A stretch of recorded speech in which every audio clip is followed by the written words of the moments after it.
Hey everybody, this is Eric Blend with the Blended Homestead. Just wanted to give you guys a tour of our chicken coop and stuff that has worked for us and stuff that hasn't worked for us. So first of all, we'll start on the outside.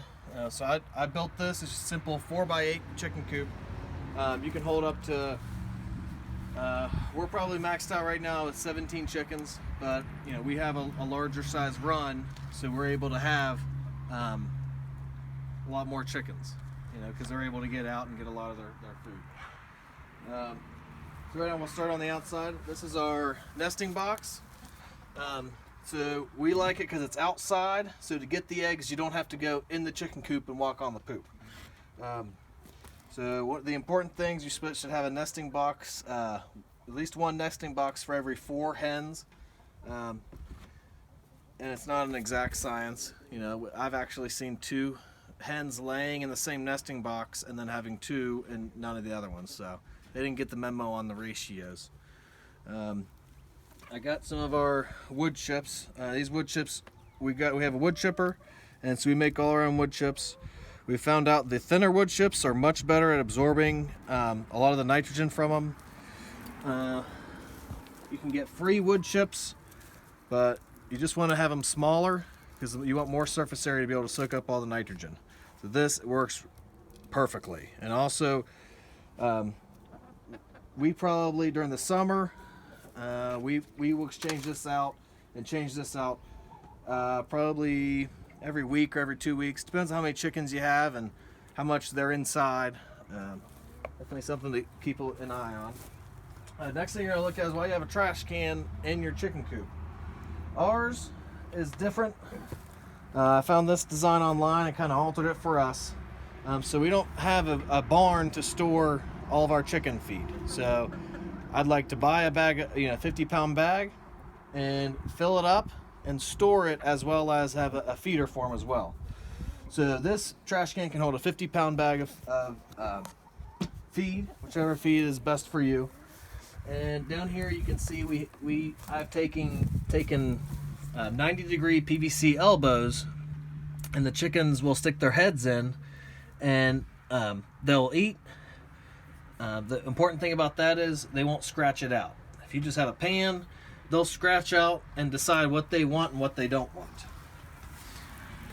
Here as you look inside, it's a little more piled up. It's winter time, so we let this pile up a little more than what we normally do. But we also, during the winter time, we don't have as much smell. So that's the nice thing. But so during the summertime, we change this out. We will take this, and you want to have your compost bin fairly close. Ours is right over there.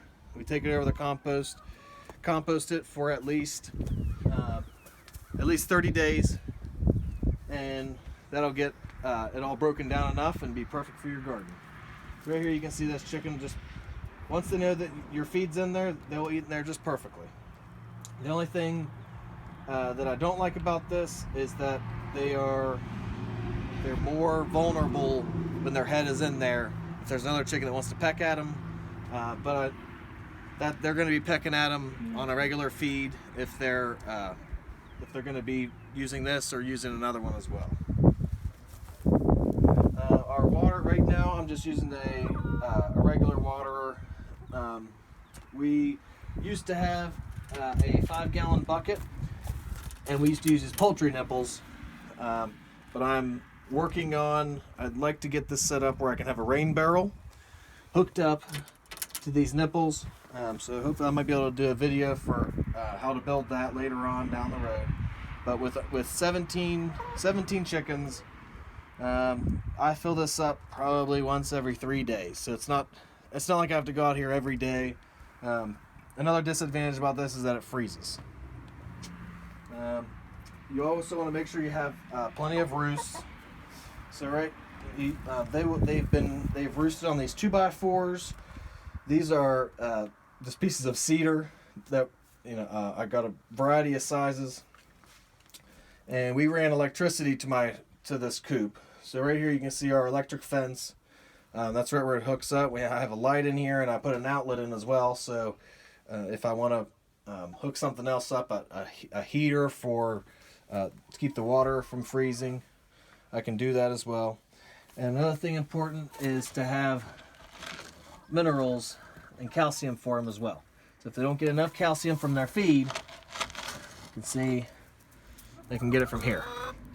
So and they'll eat that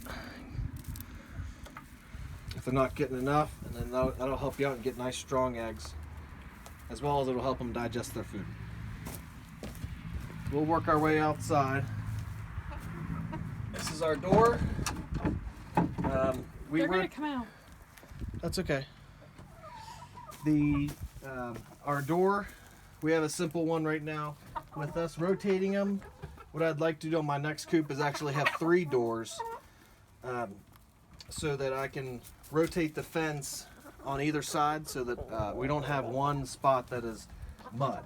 Right now we have one spot that's muddy because they always have to go on that one spot, so I can't block the fence off of that side because they won't be able to get in and out. So we'll talk about the fence. This is a Premier One electric fence. I haven't had it on probably in the past 6 months. We're lucky we don't really have, we have coyotes around here, we have raccoons, but we haven't had any issues with them. And it hasn't become a problem enough for us to be really stringent with it. So we just moved this fence the other day. Very easy.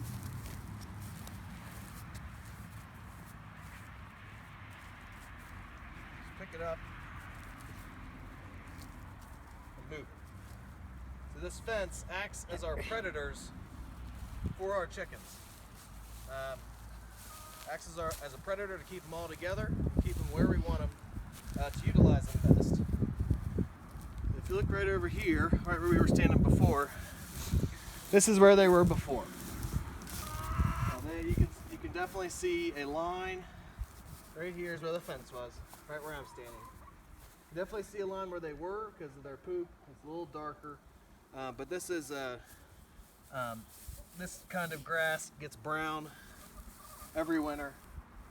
So that's one thing we don't want, is we don't want dead ground if we don't have to. So we try to rotate them during the summer. Normally every couple weeks, we kind of just watch it, and if it's growing a lot, we can move it a lot more. So it's just, you kind of have to just watch your ground and your land to tell you if you need to rotate your fence on it or not. This shelter in here was our first chicken tractor that we had 3 years ago. We raised 15 chickens in here, our first chickens, and we moved them around in our yard. We own 0.3 acres, and they didn't even need that much. But one faulty thing I did with that is I used 2x4s instead of 2x2s, so it's a little heavy. But for what we use it in here now, I just cut it in half, so they have shelter to get out underneath, so they can get out of the coop. And on a rainy day, they'll roost right on here, and they'll enjoy themselves. But it also acts for predators as well. It keeps we have 2 roosters and 15 hens, but the roosters will watch for the hawks. Earlier today, for example, one of our roosters saw a hawk up, and he made a noise to him, and wherever the hens are, they get under. So there were a couple that got out, which is all right with us.